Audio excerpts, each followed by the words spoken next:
Ни представува голема чест денеска да имаме посета од премиерот на Република Северна Македонија.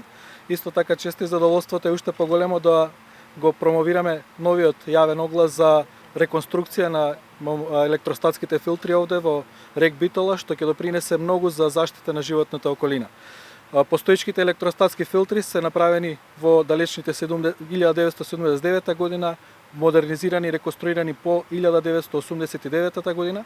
Меѓутоа со оваа модернизација од постоечките стандарди кои се 100 милиграми на нормален метар кубен, прашината, издувот на прашина ќе се намали за под 20 милиграми на нормален метар кубен, што е европски стандард во моментов, а се надеваме дека ќе допринесе и за многу поголема заштита и поголеми придобивки ќе имаат исто така за самото работење на рек Битола како рударско-енергетски комбинат.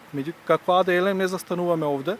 Во наредниот период ќе започне постапката за отпочнување на проектот за нова фотоволтаична електрана, која ќе биде помеѓу ладилните кули кои се овде и рударскиот дел од рек Битола.